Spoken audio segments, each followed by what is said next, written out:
Assalamualaikum warahmatullahi wabarakatuh. Alhamdulillahi rabbil alamin. Wassalatu wassalamu ala asrafil anbiya'i wal mursalin wa ala alihi wa ashabihi wa man tabi'ahum bi ihsanin ila yaumiddin. Alhamdulillah, puji dan syukur kita ucapkan kehadirat Allah Subhanahu wa taala serta salawat dan salam marilah kita tujukan kehadirat Rasulullah sallallahu alaihi wasallam kepada keluarganya, sahabat-sahabatnya dan orang-orang yang telah mengikuti sunnahnya sampai hari kiamat. Jemaah kaum muslimin yang dimuliakan oleh Allah Subhanahu wa taala. Rasulullah sallallahu alaihi wasallam pernah bersabda kepada para sahabatnya bahwa sahabat yang mulia Uqbah bin Amir al-Juhani, dia pernah mendengar Rasulullah sallallahu alaihi wasallam bersabda, dia lihat anna Rasulullah sallallahu alaihi wasallam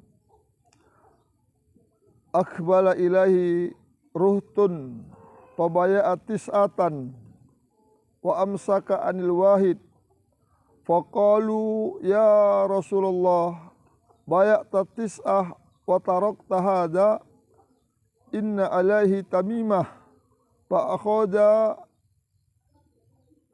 yadahu faqata'aha fabaya'ahu wa qala man alaqa tamimah faqad asroka.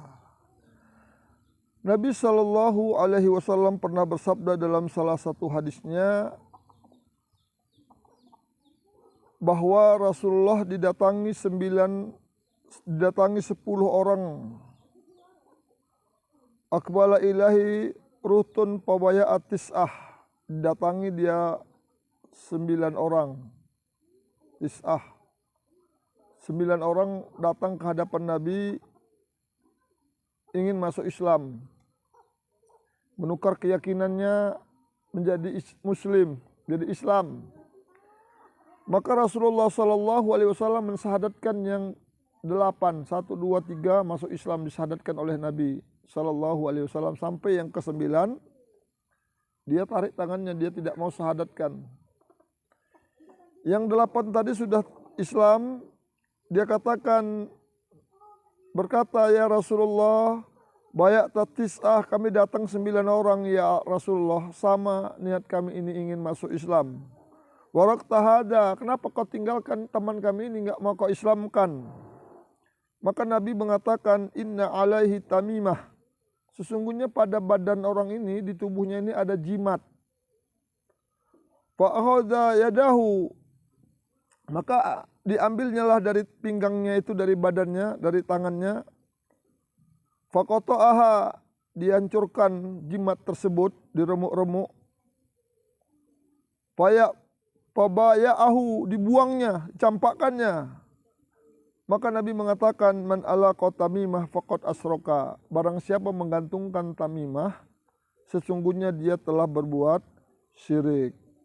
Jadi tamimah itu adalah setiap kalung atau batu atau apa saja yang digantungkan atau yang diyakini dapat mendatangkan, menolak bala dan bencana. Itu disebut dengan tamimah atau disebut dengan jimat.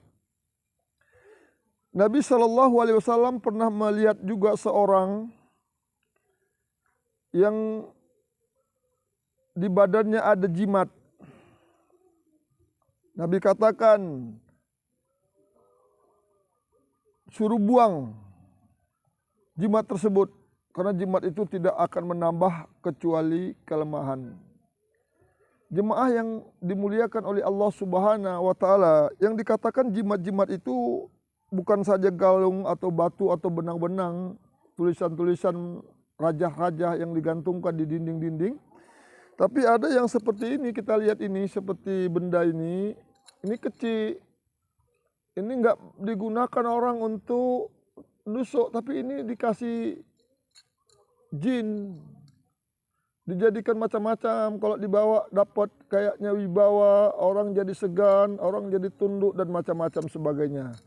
Ini keyakinan yang batil, ini termasuk juga kategori dengan jimat. Atau yang dikatakan jimat juga yang bendanya juga besar. Seperti ini kita lihat benda-benda ini. Ini juga dikatakan jimat. Ada jimat walaupun di dalamnya ini ada tulisan ini, kita lihat seperti ini. Tapi kalau ini tidak diberi ke jin, nggak di dalamnya dimasukkan jin atau tidak ada jinnya, di mantra, dipuja, dikasih mandi, dikasih macam-macam minyak wangi, yang tidak masalah, jadi aksesoris. Aksesoris aja, setiap adat itu memiliki aksesoris yang berbeda-beda. Tapi kalau begitu ini dikeramatkan, dijadikan jimat, dijadikan jadi macam-macam, diyakini dapat mendatangkan bala, bencana, menolak ini, menolak itu dan sebagainya, itu termasuk perbuatan yang diharamkan. Yang dikategorinya adalah perbuatan syirik. Yang dikatakan Nabi SAW, Nabi tidak menerima seorang yang melakukan kesyirikan, ada jimat di badannya, tidak mau Nabi Islamkan. Atau juga yang dikatakan jimat ini keris-keris seperti ini keris-keris lama. Ini udah turun-temurun, ini kita lihat ini, tigat ini. Turun-temurun, ini kita jumpai dari orang-orang yang keluarganya sering sakit-sakit. Sering kesurupan. Yang ada aneh-aneh, ini keris warisan leluhur mereka yang harus dimusnahkan. Ya, ini sudah kita ruqyah. Rencananya mau kita bakar juga ini seperti ini yang tidak ada manfaatnya, tapi sebelumnya kita akan tunjukkan dulu kepada ikhwan kaum muslimin semuanya, keris-keris yang tidak ada manfaatnya ini tidak layak untuk dijadikan aksesoris, apalagi yang ada tuahnya dapat diyakini dapat mendatangkan bala dan bencana dan lain sebagainya.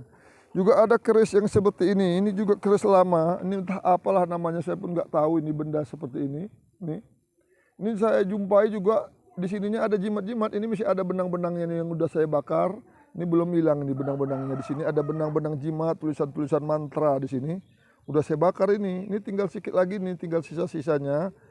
Jadi mantranya itu di sini. Ini dikatakan jimat, mantra-mantra yang dipuja untuk mendatangkan jin, mendatangkan tuah dan menolak malapetaka dan bencana lah mungkin. Jadi ini tidak boleh, kita harus minta kepada Allah Subhanahu wa taala, ancamannya sangat berat. Ya, jadi seperti ini bekas jimat-jimat yang ada di keris ini yang harus dibersihkan dari keyakinan kaum muslimin. Ini tidak boleh. Tandanya tidak benar la ilaha illallahnya karena dia meyakini benda-benda itu dapat mendatangkan bencana dan menolak bala. Atau keris-keris yang seperti ini juga ada, ini seperti ini keris, ini panjang.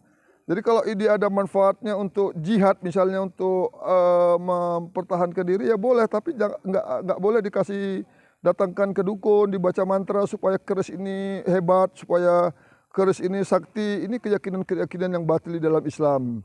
Maka ini yang harus kita bersihkan dari keyakinan kaum muslimin.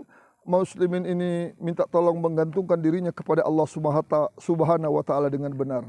Mempelajari tauhid dan akidah yang betul, sehingga terjaga dari segala macam bentuk perbuatan syirik, karena ancamannya sangat besar, sangat dahsyat di dalam Al-Quran dan diterangkan Nabi SAW. Di antaranya Nabi mengatakan, faqad haramallahu alaihil jannah wa ma'wahun nar wa malizolimina min ansor. Sesungguhnya Allah mengharamkan atasnya surga, wa ma'wahun nar, yang pantas baginya neraka. Wa malizolimina min ansor, tidak ada penolong bagi orang-orang yang zalim. Zalim di sini adalah orang yang berbuat syirik.